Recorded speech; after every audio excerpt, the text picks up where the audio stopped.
ఏడ్చి మరి పెళ్లి చేసుకుని ఆ పైన మొగుడిని చంపించేసిన నెల రోజుల్లోపే చంపించేసినటువంటి భార్య ఉదంతంలో కీలకమైనటువంటి అంశం.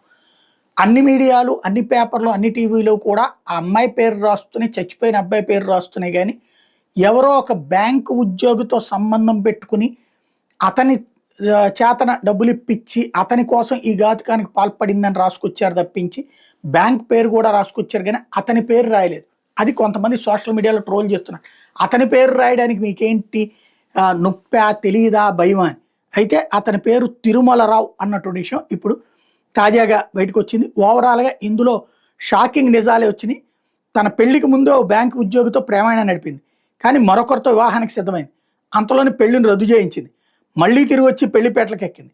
ప్రియుడి వ్యామోహంలో నెల రోజుల వ్యవధిలోనే భర్తను హత్య చేయించినటువంటి ఈ ఘటనకు సంబంధించి తెలంగాణ జోగులాంబ గద్వాల జిల్లా కేంద్రం గద్వాలకు చెందిన సర్వేయర్ హత్య కేసులో నిజాలు చూస్తే గద్వాలవాసి గంటా తేజేశ్వరికి ఏపీలోని కర్నూలు జిల్లా కల్లూరుకి చెందిన ఐశ్వర్య అలియాస్ సహస్ర, అసలు పేరు సహస్ర అంట, ఐశ్వర్య అని చెప్పుకుంటున్నాడు. ఫిబ్రవరి 13న పెళ్లి నిశ్చయించారు. అప్పటికే స్థానికుడైన బ్యాంకు ఉద్యోగ వివాహితుడైన తిరుమలరావుతో ప్రేమాయణం సాగించిన ఐశ్వర్య పెళ్లిని రద్దు చేయించింది.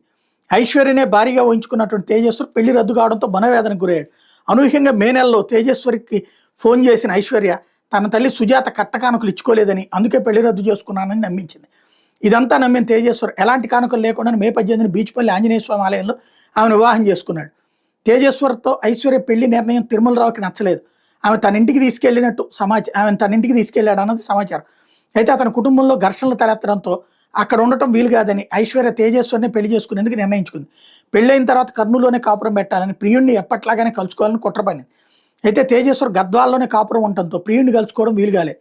దీంతో తేజేశ్వర్ని హత్య చేసేందుకు ఐశ్వర్య తిరుమలరావులు కర్నూలుకు చెందిన ఓ సుపారీ గ్యాంగ్తో ఒప్పందం చేసుకున్నాడు. తమ భూమి సర్వే చేయాల్సి ఉందని సుపారీ గ్యాంగ్ ఈ నెల 17న తేజస్సుని సంప్రదించారు. నమ్మిన ఆయన వాళ్లతో కారులో వెళ్లారు. తొలుత ఇటిక్యాల మండలం మొగలరావు చెరువు వైపున, తర్వాత గద్వాల మండలం వీరాపురం తీసుకెళ్లారు.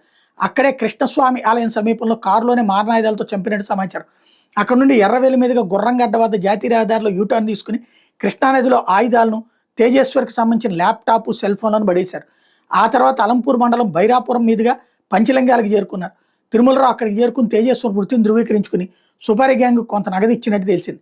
అక్కడ నుండి ఏపీలో నంద్యాలకు దగ్గరలోని పాణ్యం అటవీ ప్రాంతంలో రహదారి పక్కన మృతదేహాన్ని వదిలిచ్చేశారు. పెళ్ళైన 29 రోజుల్లో దాదాపు 15 రోజులు ఐశ్వర్య కర్నూలులోనే ఉన్నట్టు తెలిసింది. బ్యాంకు ఉద్యోగితో 4 నెలల్లో దాదాపు 2000 వరకు ఫోన్ కాల్స్ మాట్లాడినట్టు, ఎస్ఎంఎస్లు చేసినట్టు సమాచారం. మరో ప్రధాన నిందితుడికి ఐశ్వర్య తల్లితో కూడా వివాహేతర సంబంధం ఉన్నట్టు తెలుస్తోంది. హత్య కేసును ఛేదించేందుకు గద్వాల పోలీసులు 3 బృందాలను ఏర్పాటు చేశారు. తాజాగా తిరుమలరావు, ఐశ్వర్య సుపారీ గ్యాంగ్లోని 2 సభ్యులు, కారు డ్రైవరు ఐశ్వర్య తల్లి సుజాతను పోలీసులు అదుపులో తీసుకున్నారు. ఇక ఫైనల్ చేయాల్సి ఉంది అనౌన్స్మెంట్.